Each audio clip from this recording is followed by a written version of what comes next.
Welcome back to the WCS America Challenger League Qualifiers. We're here in Jaedong versus Nony, game number 3. Nony kind of shook the world taking on that first game, and game 2 was a real nail-biter as well, but Jaedong did prevail to tie it up. And now we're in game number 3. It's anybody's game here. This is the ace match between the two of them. Nony versus Jaedong. Nony coming back from a break, coming out fierce. Takes out Jaedong in game number 1. Jaedong able to take out Nony in game number 2. Who's going to win game number 3? That's my question today. I really like the style Nony showed there. I mean, it was just the way he built so many warp gates, he's able to keep reinforcing it and kind of match Jaedong for a little while, but then ultimately he didn't fall. But it was a really cool style. It was an incredibly cool style. What style is he going to go for this game is the question. Is he gonna force Nony into the Archon Zealot style again? Is he gonna go? I mean, is Nony gonna just not even be forced into it? Is he just gonna go for it? We'll have to see as we see spawning down here in the bottom left-hand corner. Our blue Protoss player, he is Nony. Spawning up here in the top right-hand corner from Team Evil Geniuses, it is Jaedong. So CVP on Daybreak. What do you feel about Daybreak and CVP? You know, Daybreak's an interesting map because it's kind of hard to sneak around your opponents. But there's a longer walking distance, which means that the road charge attacks sometimes aren't quite as strong. Although the same could have been said in Whirlwind, and Jaedong still made it work. Well, one thing we usually see Protoss players in a traditional game, a lot of Phoenix Harass into third base, into Colossi Stalker timings, and Zergs really like to play Mutalist on Daybreak a lot as well. But I mean, Nony, of course, he does weird stuff, right? He's going to open gateway expand, which is very rare on Daybreak. So it's kind of already change your expectations of the game right from the start. Quite right. And I mean, I don't think I've seen Jaedong go Muta since Starcraft Brood War. So that's going to be, a bit of a question mark of whether or not he's actually going to use Muta on this map. His Muta control is definitely something to be feared, though. Seriously, go watch Flash vs. Jaedong in any of those games back from Brood War. That is some Muta control right there. Those are really fun games to watch. You can really see where Jaedong was at his prime. Still pretty good, but that was definitely his prime. So yeah, we're seeing both of these players pretty much open up exactly the same that they've done time and time again. We're going to have to really pay attention to the mid-game to see really what's going to happen with both of their builds. Nony's saving up that energy on his Nexus, so he may be looking to Chrono Boost out another Zealot. Actually, no, he's not. He's actually going to rally his probe right there, so he's going to build the Nexus, saving the Chrono because he doesn't want to build too many probes right now anyway. He wants to save that money for the Nexus and then go back into probe or Militia Core Zealot production. That's very smart use of the energy. Of course, you have a Nexus that only has 100 energy, 25 per use. You have to ration it very perfectly, and if you over boost on your probes, then you're going to have no money for everything else. And it's a very common problem, when you're me and trying to ladder as TOS for your first time. But of course, these types of pro players, they don't have these types of problems. They know exactly where all of their chrono boosts are going to be spent all the time. A very, very methodical build by Nony here, and of course, unlike Whirlwind, he's going to know exactly where his opponent is. Opening again with that Forge, so I think we may see similar fast double Forge play, which is going to be great on Daybreak. We're seeing Jaedong yet again going straight for that Speedling build once again. Trying to get that map control, which is going to be easily given up here by Nony as he's got the Forge Fast Expand, or well, not Forge Fast Expand, but the very defensive Forge coming out here. Oh, he lets them in the base. Circling get in, and they're going to be able to get around and get some pretty good scouting off. They're not going to be able to do too much damage, if any at all, because there is that sentry out there that can poke them to death. But that information, that's pretty good here for Jaedong. What is Jaedong going to do in response? He's got 6 more lanes on the way, actually. I mean, I think these are defensive Zerglings because he knows there's a relatively fast warfare time. He wants to send them out to find proxy pylons and make sure there's no proxy pylons anywhere on the map. He remembers that Belshir Vestige game where he really missed that pylon on the bottom left. Just barely. Yeah, just barely. That's really what caused him so many nightmares, though. And that's where the onslaught began, was at the bottom left pylon. So he's going to try to make sure that doesn't happen here on Daybreak. We do see a second gateway being added in. And double gas at the natural as well. He is starting to build up a couple of sentries here. I'm going to be curious to see if he's going to warp in more sentries. It's going to be a little bit more indicative of any type of attack.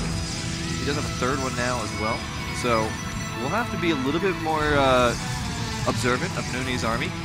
Is he going to go for some sort of Soul Train build? He does have a Robo Facility on the way as well. We could see some type of Immortal base timing here. One thing to keep an eye out for that is he going to cut probes once he gets to 44, 45 in that region? That means he's going for 2 base timing. Right now, there still could be so many different possibilities. He really hasn't revealed too much of his tech yet. There's a Stalker chasing off one of those poor little Overlords. The Overlord just trying to have a good little time, hang out, watch the daybreak over the planet behind us. But the Stalker says no, you have to watch all the metal that's going on the ground. I feel like we could almost see a DT drop build. He's getting that Twilight Council. Twilight Council as well. It could just be Blink Stalker Observer third base. That's also, of course, probably the more likely possibility. Oh, double Oracle scouting. I think Jaedong's going to know those are fakes. There was no Stargate in sight. There's no way, when he was in the base earlier, there's no way there could be 2 real Oracles out right now. That's quite true. Once again, chasing off these Zerglings, trying to deny any type of scouting. Actually going to go for a third base very shortly as well. Here goes that Nexus down here, and he's going to scout off. He's going to see the third base as well here for Jaedong. Jaedong getting Burrow, going right back into that Roach Hydra play as before. He's got the +1. Actually, no, just Hydra play. Oh no, yeah, he does have the Roach Horn. Sorry about that. And that's going to be pretty good on this map. Once again, I was saying before, on a map like this, Roach Hydra is actually not too bad, since you only have 3 attack paths that you can really focus on. And Roach Hydra, you make that nice little wall of roaches and kind of push along it. Keep your Hydras alive. And that's exactly what was the problem last time, was he was losing a lot of Hydras just to being outpositioned, outflanked. But I don't think that's going to happen this time. We're going to have to wait and see. Is he going to take a 4th base? Is he going to drone up heavily? Or is he going to, stay on 3 base Roach Hydra without tech? If he does that, he's going to be committed to taking down Nony's 3rd base. And that's going to be very tough on Daybreak, especially considering Nony's not going mass stealth this game. He's got plenty of sentries for force fields. He's got full energy on that Mothership Core, and the fact that he's getting the Immortals may mean he's going to go into Stalkers, but no Blink or Charge. There goes the Blink. Okay, so he's going to go a Sentry, Stalker, Immortal composition. We could potentially see some of these mass 3-base timings that Creator Prime really loves. And you were speaking before about Jaedong possibly getting a 4th base. Here it is in the middle of the map, that 4th base now going down here for Jaedong, so we're going to be a little bit more defensive, not going to be very committed into taking out this 3rd base anytime soon. He did pop out a good amount of Hydras, though. He's got 7, as well as 0 Roaches still. Only now just getting his first batch of Roaches out here, as +1 weapons is now finishing up, and he's getting more and more of his Hydra upgrades. Wanting to get the Hydras first in case there was some airplay or something that he needed to just run around and take out War Prisms, etc. But now he's going to that Roach Hydra competition. Spire's on the way. Most likely going to be for Corruptors. The fact is, well, he hasn't continued. Actually, it could be a hardcore Muta switch. He's not continuing his upgrades for his Hydras or Roaches, and that really means that he wants to save all that gas for a big Muta transition. Oh, just now starting to upgrade, so just a little bit delayed. So we're probably not going to see that. Now, interestingly enough, for a second there, the Blink Stalker upgrade was coming up as the Protoss 4 as a Thor icon. And so when I looked at the upgrades tab, I saw Thor, and I was like, okay, Protoss upgraded Thors. That's understandable. But I guess it was just a little bit of a glitch there in the UI, and that's just something I wanted to note there, because I'm sure some of the viewers caught that. But here comes all those Roaches and Hydras now moving around over to the 3rd base. And do you think Nony's going to be ready for this? Oh, his units are out of position. He has enough army. He should be able to defend this, but he was caught totally out of position. The Nexus is getting focused down and for sure is going to fall. And wow. That's a big blow. That is a huge blow. I'm actually even surprised that he didn't even try to do a recall with the Mothership Core. I think that would have been able to get his forces there a little bit quicker. It would, but it's kind of risky because you can lose several units while you're, in a poor position because of the recall. And those units are probably even, maybe more important than Nexus. It's a very hard decision to make there. As it is, he still might be okay because his composition is very powerful against Roach Hydra. As long as his force fields are good, but the call came from Jaedong. Yeah, he's got to get back up that ramp. Oh, but the force fields are too strong. They're going to delay that attack there from Jaedong, especially with that ramp right there. He doesn't want to engage here. He just wants to make it so that Nony doesn't want to engage here. And he's doing a really good job of doing just that. And now Nony's starting to take the middle of the map, and this is actually pushing Jaedong back a bit. Oh, a couple of roaches are going to walk right on into that army. That's less than fortunate. But setting up a concave once again. Ooh, that's a lot of force fields going down, though. Not the most efficient, but he still gets a bunch of units, and he still has a good sentry count. So as long as he can keep sectioning off units, this is all, great trades for Nony. Oh, but there's only one sentry left. The rest of the sentries are completely taken out here. Huge concave coming out here from Jaedong with so many Hydralisks, and there's not that many units other than Stalkers. Hydras do a lot of damage, but is it enough to take out all these Stalkers? No, it's not. The blink forward here from Nony is going to be able to take out all of these Hydras. A huge blow to Jaedong. But Jaedong is resupplying very, very quickly with a lot of Zergling and Roaches. Nony with a great composition, but now he's out of sentries because he lost his third base. His reinforcements aren't what he'd like them to be.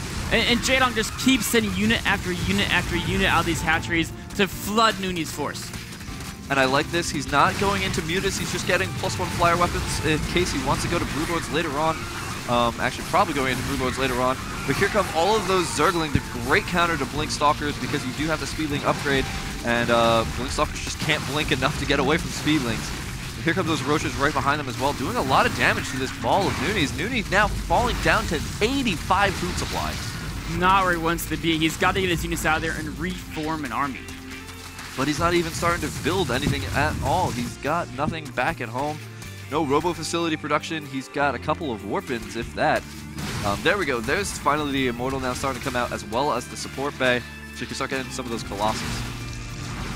A Zell warping comes to help supplement the front row of the Stalkers. Of course, when you're out of force fields, ideally you get something else to help tank, or you just rely on Blink Stalker micro. But I don't think he has quite enough Blink Stalkers, as Zelts are dropping like flies as well. Oh yes, and here comes those Hydras doing so much damage. They're so good against Stalkers. They out DPS them like crazy. And there's the GG. Jaedong takes game number 3 here. Wow, the Jaedong Tyrant. gonna go on. He's like, Nony, I'll give you one game so you can feel good about yourself. But then the real Tyrant kicked in and just showed absolutely dominant Zerg versus Protoss there. I think Jaedong was probably just a little bit tired game. Waking up. Yeah. Little bit of weird decision making there from him. But he came back in game number 2 and 3 with such ferocity. He didn't even go towards that Zergling build that I've seen him do so many times. He just went straight on into that Roach Hydra both times and was able to play it so perfectly. Nony countered that Zergling build so hard in their first map that, Jaedong was like, well, all right, it feels like he's got something figured out against that. Maybe I could still do it, but I need to go back and practice how to beat his way of playing with it first. And so until I figure that out, I'm going to go back to the standard Roach Hydra. It's a pretty solid strategy, just overpowering with my mechanics. And Nony was playing really well, but unfortunately, Jaedong was just taking every single little advantage time and time again, getting those Roaches and those Hydras into perfect positions every single time so that the Roaches were able to tank most of the damage. The Hydras were there just right behind every single time, targeting down the key important units. And after that last engagement where so many force fields were spent and Nony really had nothing to buffer between his army, and though he lost, Jaedong lost his army there, Jaedong was able to resupply because he was already on 4 bases and Nony was only on 3. Actually, no, only on 2. He just rebuilt his third at that point. His third was coming back up, but it wasn't quite enough to help reinforce that attack. He really wanted the mass warp gate reinforcements. Didn't happen.